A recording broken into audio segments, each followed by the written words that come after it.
America Canada में फिर ठन गई। कनाडा अमेरिका की वजह से जिंदा है, इस बात का जवाब दिया तो ट्रंप ने अपना निमंत्रण वापस ले लिया। अपना विरोध तो क्या, सामने वाले को जवाब देने भी नहीं देते ट्रंप। जी हाँ दोस्तों, सोचकर देखिए कि डोनाल्ड ट्रंप के साथ रहने वाले लोगों का क्या हाल होता होगा जब वो किसी अड़ोसी पड़ोसी देश को देश ही नहीं मानते हैं और उनके लीडरों को लीडर भी नहीं मानते हैं। यही कारण है कि उन्होंने अपना लेवल इतना ऊपर कर लिया है और अपनी दुनिया अलग इस तरीके से बसा ली है कि उन्हें अब ये दुनिया अच्छी नहीं लगती है। यही कारण है कि ट्रंप साहब अपने खिलाफ तो बोलना क्या, किसी दूसरी कंट्रीज को बोलने का भी मौका नहीं देते। हाल ही में वो कनाडा को लेकर कुछ बातें बोल रहे थे। जब कनाडा ने उन बातों का जवाब देना चाहा तो अमेरिका ने उसके ऊपर प्रतिक्रिया करते हुए कनाडा के पीएम को बोर्ड ऑफ पीस का निमंत्रण रद्द कर दिया।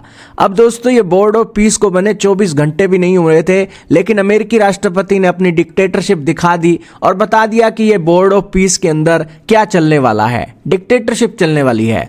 दोस्तों, हाल ही में मार्क कार्नी आए हैं और उन्होंने कनाडा के अस्तित्व के ऊपर जब अमेरिका ने कहा कि हमारी वजह से कनाडा तुम जिंदा हो और अगली बार कोई स्पीच देने लगो तो ये सोच कर देना, और इसके ऊपर कनाडा के पीएम मार्क कार्नी का जवाब आया और मार्क कार्नी ने अमेरिका के राष्ट्रपति को कहा कि कनाडा इसलिए आगे बढ़ रहा है क्योंकि हम कनाडाई हैं। उन्होंने कहा कि कनाडा और अमेरिका में एक शानदार साझेदारी बनाई गई, लेकिन कनाडा संयुक्त राज्य अमेरिका की वजह से जिंदा नहीं है। उन्होंने कहा कि जब दुनिया भर में लोकतांत्रिक मूल्यों में भारी गिरावट आई थी तब कनाडा एक आदर्श मॉडल के तौर पर पेश किया गया था। उन्होंने कहा कनाडा दुनिया की सभी समस्याओं का हल नहीं कर सकता, लेकिन हम दिखा सकते हैं कि एक और तरीका भी संभव है। आपको ये गौर करना चाहिए कि दावोस स्विट्जरलैंड के अंदर वर्ल्ड इकोनॉमिक फोरम में मार्क कार्नी के भाषण को जब दिया गया तो ना सिर्फ मार्क कार्नी के भाषण को स्टैंडिंग ओवेशन मिला, बल्कि इस भाषण ने देश विदेश में खूब सुर्खियां भी बटोरी। खैर, डोनाल्ड ट्रंप तो एक ऐसे नेता हैं, वो सारी चालाकियां करके भी आखिरी में कह जाएंगे कि मैं देख रहा था कि मेरी एक तानाशाही के ऊपर आखिरकार यूरोपियन कंट्रीज को, पश्चिमी कंट्रीज को कोई जंग तो नहीं लग गया।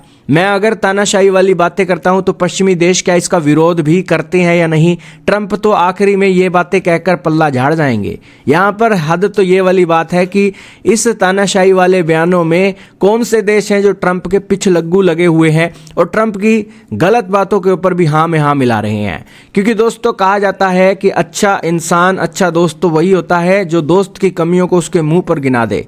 लेकिन आज ट्रंप उन लोगों को देख रहे हैं कि देखिए मैं गलत कर रहा हूं, मुझे भी पता है, लेकिन इनको भी पता है, लेकिन ये देखिए कितने स्वार्थी हैं जो मेरा घात करने पर तुले हुए हैं और मेरी कमियां नहीं बता रहे हैं। तो इसलिए दोस्तों, कनाडा के जो पीएम है उन्होंने अपनी एक वैल्यूज़ क्रिएट किया वर्ल्ड के अंदर भी, इसीलिए उन्होंने स्टैंडिंग ओवेशन मिला है। और दूसरी तरफ दोस्तों, जो देश ट्रंप की बातों को आंखों बंद करके हाँ में हाँ मिला रहे हैं, उन्होंने अपना किस तरीके का करैक्टर बिल्डअप कर लिया, आप समझ सकते हैं।